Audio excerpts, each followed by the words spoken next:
Bienvenue dans cette nouvelle vidéo. Aujourd'hui, je vous emmène découvrir Phnom Penh, la capitale fascinante du Cambodge. Au programme, les incontournables de la ville, mais aussi une plongée dans l'une des pages les plus sombres de l'histoire du pays.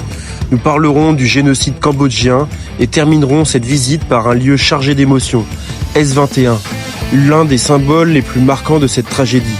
Préparez-vous pour un voyage aussi captivant qu'émouvant. Bonjour à toutes et à tous, bienvenue dans cette nouvelle vidéo.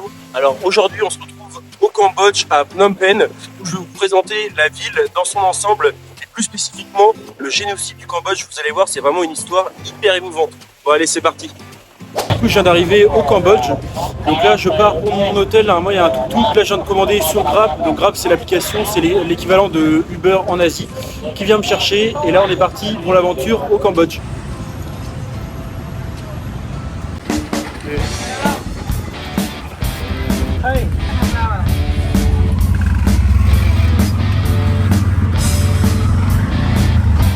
Donc là, voilà à l'arrière du taxi. Et je suis à Phnom Penh, donc c'est ici sur la carte, c'est la capitale du Cambodge.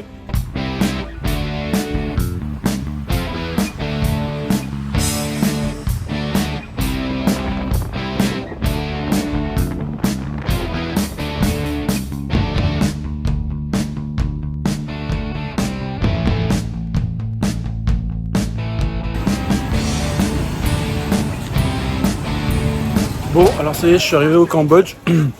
Donc là, je suis à la capitale, à Phnom Penh, c'est hyper dur à prononcer. Et le but, ça va être d'aller visiter tous les lieux emblématiques juste sur une journée. Je sais que c'est les endroits les plus touristiques, mais j'ai pas envie de les louper, donc à chaque fois, je fais ça en une journée. Donc là, c'est le but de la journée, je commence avec un petit marché.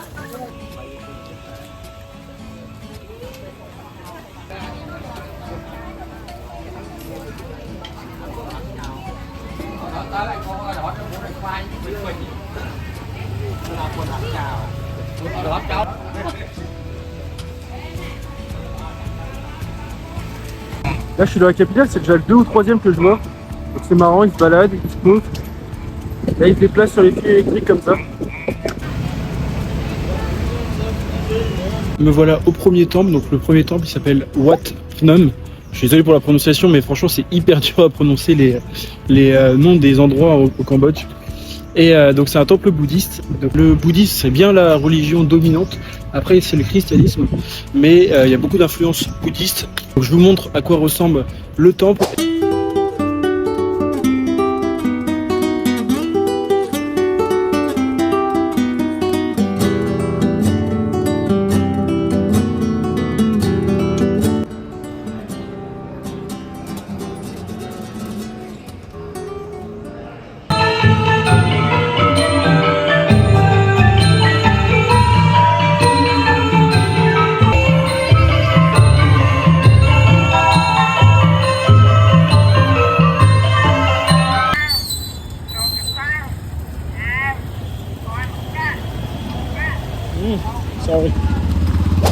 Donc me voilà au monument de l'indépendance, donc l'indépendance qui a eu lieu en 1953 au Cambodge.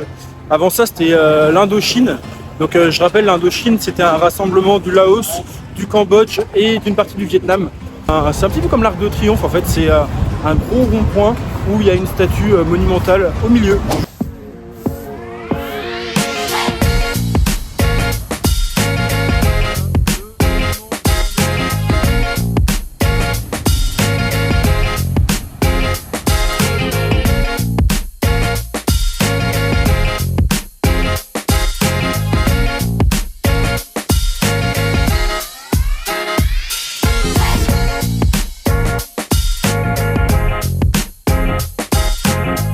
Mon guide, c'est marrant parce que c'est un tuk-tuk et il a juste voulu s'arrêter, prendre à manger.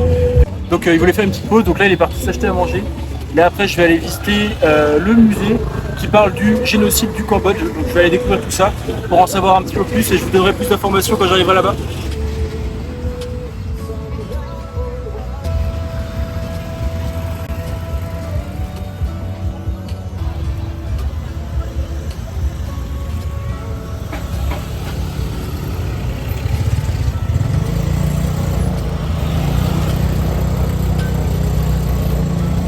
Maintenant, je voulais vous parler de l'histoire du Cambodge. Le Cambodge, faisant partie de l'Indochine française, une colonie regroupant aussi le Laos et le Vietnam, après la Seconde Guerre mondiale, le pays a gagné son indépendance en 1953. Pendant un moment, le Cambodge a connu une période de stabilité sous le roi Sihanouk. Mais tout a basculé dans les années 60-70 avec l'escalade de la guerre du Vietnam, les bombardements américains et des tensions internes qui ont plongé le pays dans le chaos. C'est dans ce contexte que les Khmers rouges, un mouvement communiste dirigé par Pol Pot, ont pris le pouvoir en 1975. Alors parlons d'un des épisodes les plus sombres de l'histoire moderne, le génocide cambodgien sous le régime des Khmers rouges. On est en 1975, les Khmers rouges dirigés par Pol Pot prennent le pouvoir après des années de guerre civile.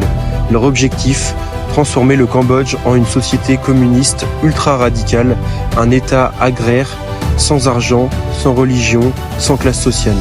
Et pour ça, ils n'y ont pas été de main morte. Dès leur arrivée, ils ont vidé les villes, littéralement. Phnom Penh, une capitale bouillonnante à l'époque, s'est retrouvée déserte en quelques jours. Des millions de personnes ont été forcées de quitter leur maison pour travailler dans les champs, à la campagne, sans aucune préparation. Mais le pire, c'est que Pol Pot et son régime voyaient des ennemis partout. Les intellectuels, les professeurs, les médecins et même les gens qui portaient des lunettes. Oui, des lunettes étaient considérées comme une menace. Ils les accusaient d'être des espions ou des traîtres et les exécutaient souvent après des tortures inimaginables. C'est là que des lieux comme S21, l'ancienne prison du Tuol Sleng, prennent tout leur sens.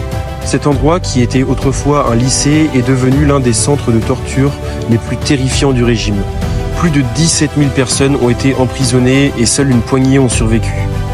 Entre 1975 et 1979, environ 2 millions de Cambodgiens ont perdu la vie, soit un quart de la population du pays à l'époque. Certains sont morts de famine, d'épuisement dans les camps ou encore des atrocités du régime. En 1979, les Khmers rouges ont finalement été renversés par les Vietnamiens, mais les dégâts étaient déjà faits. Et même aujourd'hui, les traces de cette époque restent visibles partout dans le pays, que ce soit dans les mémoires des survivants ou dans les lieux comme S21 ou les champs de la mort. C'est une période hyper difficile à évoquer, mais essentielle à comprendre pour que l'on puisse honorer les victimes et éviter que ça se reproduise ailleurs. Maintenant, je voulais vous parler de S21, donc c'est la prison du Tuol Sleng. Donc c'est là qu'il y a eu les génocides du Cambodge, il y a eu pas mal de massacres. Donc là, on peut voir un des lits sur lesquels étaient torturés les Cambodgiens pour qu'on puisse leur soutirer des informations. Ensuite, devant la prison du Tuol Sleng, on peut voir 14 tombeaux en blanc comme ça. Donc c'était les derniers survivants de la prison. Après, il y a pas mal de statues et d'images pour qu'on puisse comprendre à quel point les Cambodgiens étaient torturés, pour qu'on puisse leur soutirer des informations qu'ils n'avaient principalement pas dans la plupart du temps.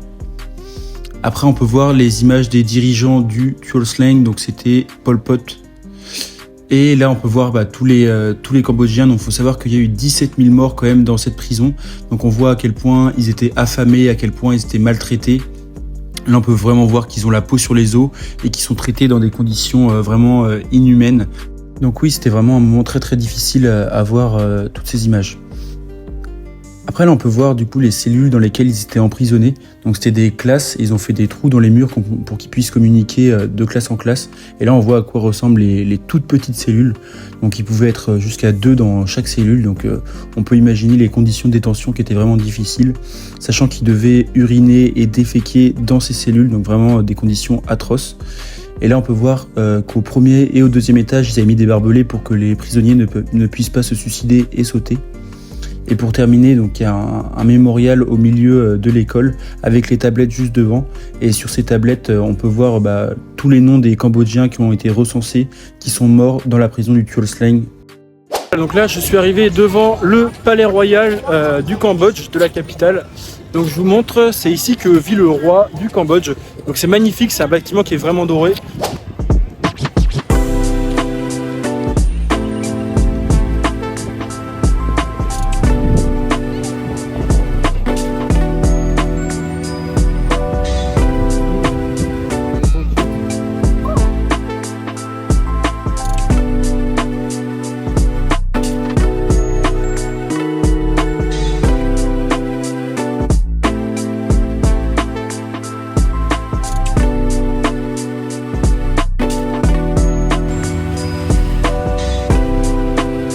coup là me voilà à Golden Temple, hop, on peut voir juste derrière. Donc c'est magnifique, c'est un temple qui est complètement plaqué en or. C'est un temple bouddhiste, donc je vous emmène à l'intérieur pour voir tout ça. Let's go!